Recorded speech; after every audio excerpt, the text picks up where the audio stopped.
السلام عليكم، ازيكم حبايبي؟ عاملين ايه؟ يا رب تكونوا بخير. عامله وصفه حلوه وسريعه، طعمها حلو قوي، هتعجبكم، مختلفه. يلا بينا نسمي بالله ونصلي على الحبيب عليه افضل الصلاه والسلام. جبت كيلو قمح او بليله. غسلتها بميه سخنه، غسلتها حلو قوي، لازم تغسليها كويس وتنقيها لو فيها حاجه ولا بتاع، ونخليها زي الفل.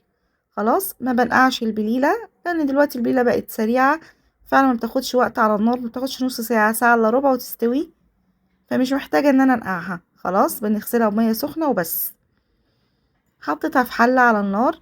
أه تغلي كويس. انا عاوزاها بتجرش يا جماعة، عايزاها تجرش تحت اسناني، مش عاوزاها مهرية او مستوية سوا كامل، لأ. هي الوصفة دي كده هتعجبكم جدا والله بجد. خلاص، غلت كويس اهي. في العموم انا بجيب الكيلو واعمله كده واشيل نصه في التلاجة. حابين ناكل بليلة في اي وقت، بطلع واسخن واحط عليه اللبن بقى، العسل الاسود، السكر، بس لو ما عنديش حاجة بتبقى حلوة قوي. هاخد كده شوية في حلة تانية اللي هستخدمهم دلوقتي في الوصفة، والباقي هغطيها واحطها تبرد واحطها في التلاجة. اهو زي ما احنا شايفين. طبعا لما بنغطي البليلة بتكمل تسويتها، فبراحتك خالص التسوية. انا عايزاها الوصفة دي تكون بتجرش تحت اسناني، تمام. خلاص كده خدت الكمية اللي انا عاوزاها. هحط عليها السكر بتاعي، طبعا التحلية اللي انت عاوزاها. اهو هحط السكر اللي انا عاوزاه.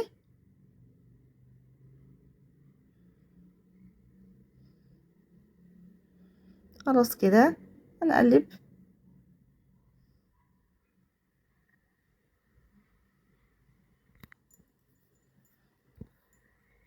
هحط بصي بقى انا جايبه ايه. الخطوه دي مهمه جدا، هتحطي عليها اللبن. طبعا احتجت سكر كمان، فبراحتك بقى السكر خالص. انا بحب الحاجه مسكره جدا. خلاص، ده جوز هند ناعم. الخطوه دي مهمه جدا، تحطي 4 معالق. يعني الكميه دي عملت لي 6 اطباق، اطباق حلوين، يعني 6 اطباق بليلة حلوين. فحطيت عليهم 4 معالق جوز هند كبار. وهنحط اللبن بتاعنا بوشه كده، لبن دسم كده يكون كويس، يكون تقيل. الخطوة دي بتفرق قوي في الطعم برضو. يبقى انا حطيت القمح بتاعي عادي جدا، حطيت عليه لبن، كمية اللبن برضو براحتك، سكر، 4 معالق كبار جوز هند. هسيبهم يغلوا مع بعض. هحط رشة او كيس فانيليا، لو عندك سايلة مفيش مشكلة. اهو بسيبهم يغلوا على النار حوالي 4 5 دقايق. الخطوة دي مهمة. بسيبهم يغلوا على النار مع بعض حوالي 4 5 دقايق. خلاص وطي النار وخليهم يغلوا براحتهم. طعمها بيبقى حلو قوي يا جماعة، جربوها بجد، طعمها مختلف وطعمها حلو جدا. زي بتاعة المحلات اللي بره، واحلى كمان اللي انت عاملاها في بيتك وحاطه اللبن بايدك، يعني عارفه انت حطيتي ايه. خلاص قبل ما اقفل عليها هحط الفانيليا. اهي غليت لها شويه حلوين زي ما انت شايفه. واللبن لما بيكون دسم كمان بيديه طعم حلو قوي لاي حاجه بصراحه. خلاص كده اشيلها من على النار. الاطباق بتاعتي اهي موجوده. الكميه دي عملت لي 6 اطباق من دول. هفضي البليله بتاعتي.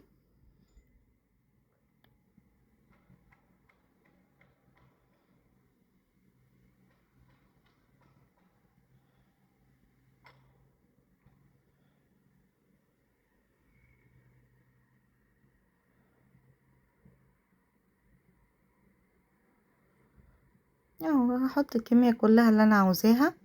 هم عملوا لي 6 اطباق حلوين قوي كده اهو.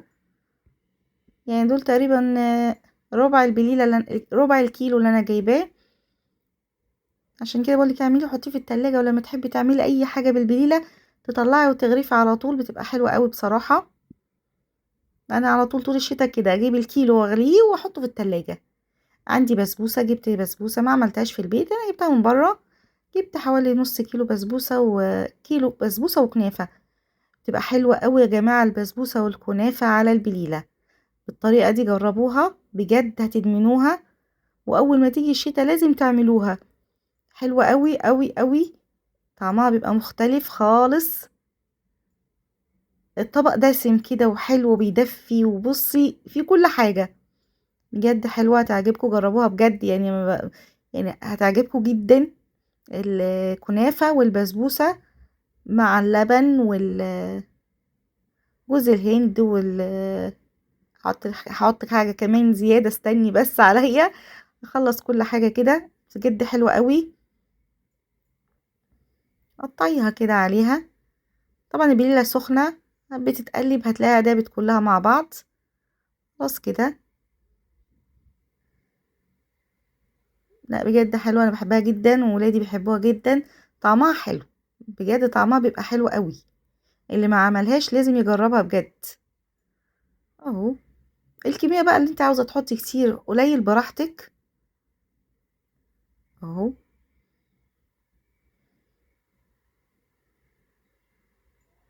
خلاص كده حطيت الكمية اللي انا عاوزاها.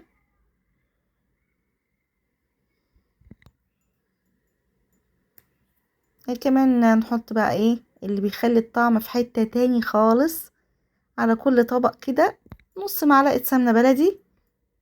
ما عندكيش سمنة بلدي خلاص لا استكفي، مينفعش سمنة عادية او السمنة التانية، مش هتديكي الطعم اللي احنا عاوزينه. فنص نص معلقة، ربع معلقة سمنة بلدي على الوش، فظيعة يا جماعة اهي، بتفرق خالص خالص في الطعم. ما عندكيش سمنة يبقى بقى خلاص بلاش، استكفي بالبسبوسة والكنافة. الطبق غني وطعمه حلو قوي بجد، حكاية بصراحة.